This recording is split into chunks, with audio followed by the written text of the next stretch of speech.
এই লোহা, এই পাহাড়, এই জমি, এই আগুন আর এই পানি থেকেও সবচেয়ে বড় শক্তিশালী বস্তু আমি আল্লাহ বানিয়েছি, যার তুলনায় আর কোন শক্তিশালী বস্তু নাই, যার মোকাবেলায় আমি আর কোন শক্তিশালী বস্তু সৃষ্টি করি নাই।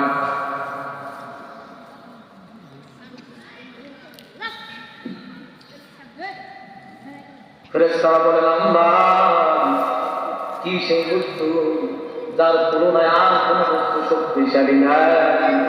তখন আল্লাহ তাআলা বলেন, ফেরেশতারা তোমরা কি জানতে চাও সেই বস্তুকে?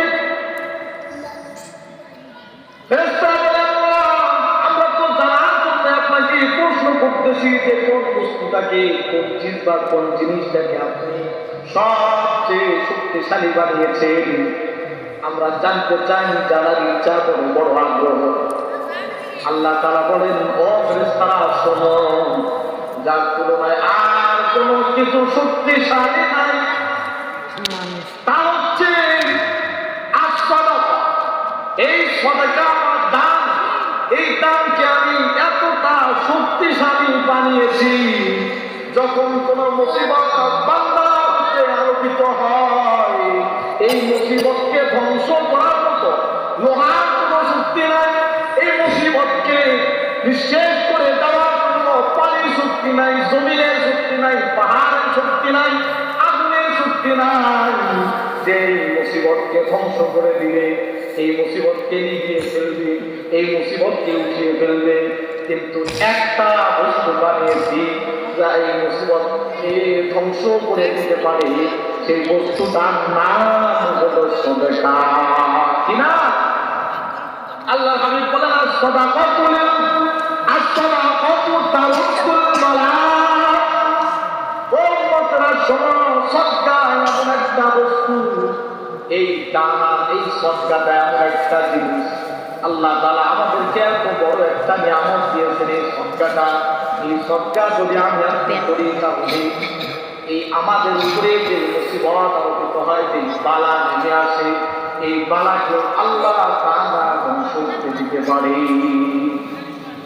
এই সাদকা, এটা উপকারিতাকে এটা বোঝানোর জন্য আমি বলতেছিলাম। আল্লাহ হাবিব সাল্লাল্লাহু আলাইহি ওয়াসাল্লাম বলেন, as-সাদাকাতু তারুদ্দুল বালা। এক নম্বর ফায়দা, যদি আমি আপনি সাদকা করি তাহলে পরে এক নম্বর ফায়দা হলো তার মুসিবত দূর হয়ে যায়, আল্লাহ তাআলা তার মুসিবতকে ধ্বংস করে দেয়, তার বালাকে উঠিয়ে দেয়।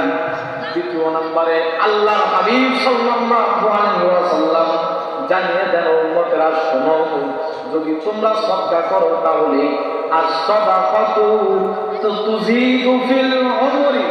সাদকা এমন একটা বস্তু, যখন তুমি সাদকা করবে তো তোমার বয়স বৃদ্ধি হয়ে যাবে। তুমি বৃদ্ধ হয়ে গেছো, তুমি বেশি বেশি সাদকা করো, তুমি হায়াত বৃদ্ধি পাবে। আল্লাহ তাআলা তোমার হায়াতের মধ্যে বারাকা দান করবেন, তোমার হায়াত বাড়িয়ে দিবে। পৃথিবীতে এমন কোন বস্তু নাই যেই বস্তুটা আমার আপনার হায়াত বাড়াতে পারে। পৃথিবীতে এমন কোন বস্তু নাই, এমন কোন ওষুধ নাই, এমন কোন মেডিকেল নাই, যেই মেডিকেলে যদি আমরা যাই তো আমাদের চিকিৎসার মাধ্যমে আমাদের হায়াত বৃদ্ধি হবে। এমন কোন মেডিকেল পৃথিবীতে আবিষ্কার হয় নাই, এমন কোন ঔষধ পৃথিবীতে নাই যেই ওষুধটা খাইতে পরে আমাদের হায়াত বাড়িয়ে যাবে। কিন্তু এমন একটা বস্তু রয়েছে, এই বস্তুটা হচ্ছে দান আর সাদকা।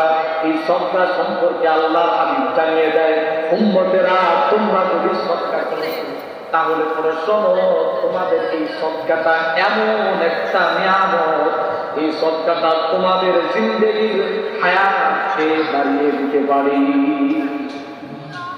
হায়াত বৃদ্ধি হয়ে কেমন হায়াত বৃদ্ধি হয়ে যায় বুঝে আসে না।